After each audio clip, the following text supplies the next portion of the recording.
Bonjour à tous, bienvenue dans cette nouvelle vidéo. Aujourd'hui, je vous présente un nouveau speed drawing. Ça faisait longtemps que je ne vous en avais pas montré.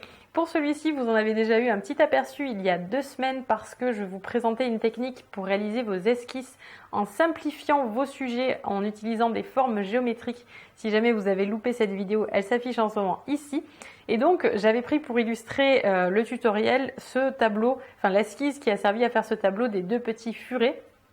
Aujourd'hui, je vous montre toute la création du tableau qui a été filmé, enfin presque tout. Il manque quelques petits morceaux par-ci par-là, mais je pense que j'ai eu à peu près le plus intéressant. Donc je passe tout ça en accéléré, ce qui fait que ce n'est pas un tutoriel, ce n'est pas quelque chose qui va vous montrer comment faire pour dessiner un furet ou l'écorce de l'arbre ou les fleurs. C'est vraiment pour le fun, c'est pour vous montrer la création du tableau comme ça en quelques minutes. Mais j'en profite quand même pour vous donner des petits conseils au passage. Donc j'espère que ça vous plaira. Si vous avez des questions, n'hésitez pas à me les poser dans les commentaires sous la vidéo. Si ce tableau vous intéresse, sachez qu'il est à vendre au profit du refuge l'ASBL Mustela qui recueille les furets abandonnés. Donc il ne faut vraiment pas hésiter à partager sur les réseaux sociaux. Il ne faut pas hésiter non plus à me contacter si vous êtes intéressé. Pour ce qui est des dimensions, c'est un 24 par 30 cm. C'est parti pour le speed drawing. On me demande parfois s'il est possible de faire un portrait entièrement avec les crayons pastels sans utiliser les bâtonnets. Eh bien, c'est quasiment ce que j'ai fait pour ces petits furets. J'ai juste utilisé mon bâtonnet terre d'ombre brûlée, uniquement pour la partie la plus sombre, vraiment là où le pelage se confond avec le noir du tronc d'arbre. Et j'ai utilisé d'ailleurs les bâtonnets aussi pour l'écorce parce que là c'est beaucoup de surface, donc c'est quand même un gain de temps assez précieux. Et je trouve que c'est dommage de se contenter des crayons précisément pour ces cas de figure là, quand on a besoin de couvrir beaucoup de surface rapidement. C'est quand même tellement plus pratique d'avoir un bâtonnet. Si j'avais dû faire tout ça au crayon, déjà là ça m'a pris un temps fou ce tableau, donc je pense que si j'avais eu vraiment que les crayons, j'y serais encore. Donc c'est bien d'avoir quelques bâtonnets, même si vous n'aimez pas les utiliser comme moi en sous-couche, mais au moins voilà, si vous savez que si vous voulez faire le paysage avec, vous allez pouvoir gagner un temps précieux.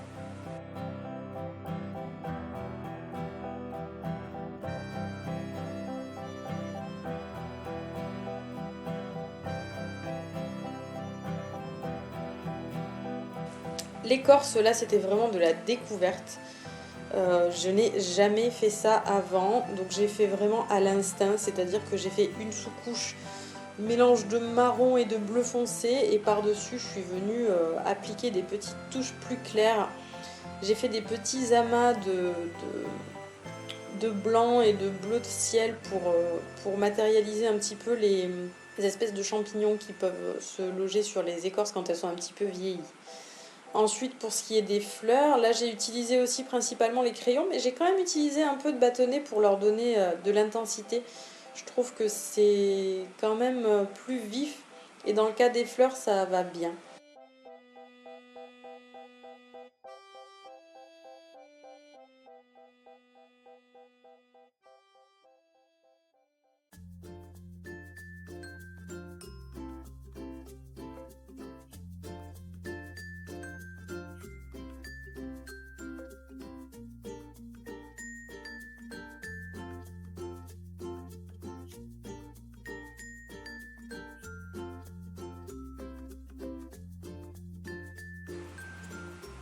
Alors comme c'était un tableau d'imagination, je suis revenue assez fréquemment en arrière, je suis revenue équilibrer, retravailler les ombres et les lumières. Je crois que c'était important pour avoir vraiment une belle atmosphère sur le tableau. Ce qu'il faut éviter de faire, c'est reprendre les ombres uniquement sur une petite partie du tableau et ne pas en tenir compte en fait sur le reste. Il faut vraiment que tout soit harmonieux. Donc vous allez voir que quand je vais avoir terminé la mise en couleur, le premier jet entre guillemets, je vais venir reprendre toutes les fleurs, toutes les feuilles avec un bleu foncé pour ajouter des ombres, et je vais aussi reprendre les petites bouilles des furets. D'ailleurs j'ai commencé par les furets juste parce que j'étais super attirée par les furets mais selon la logique, pour éviter de salir mon travail, pour me faciliter les choses, j'aurais dû commencer par le tronc et les fleurs qui se trouvent à droite, donc ça m'aurait évité d'utiliser du papier cristal, mais bon, c'est pas dramatique non plus. Ça se fait très bien en cachant la partie qu'on ne veut pas salir avec du papier cristal. D'ailleurs, c'est ce que font mes élèves, ceux qui commandent mes cours complets. Comme je suis gauchère et que la plupart des gens sont droitiers, pour me suivre, ils utilisent une feuille de papier cristal qui glisse sous leurs mains. Et de cette façon, ils peuvent travailler dans le même sens que moi, sans salir leur travail.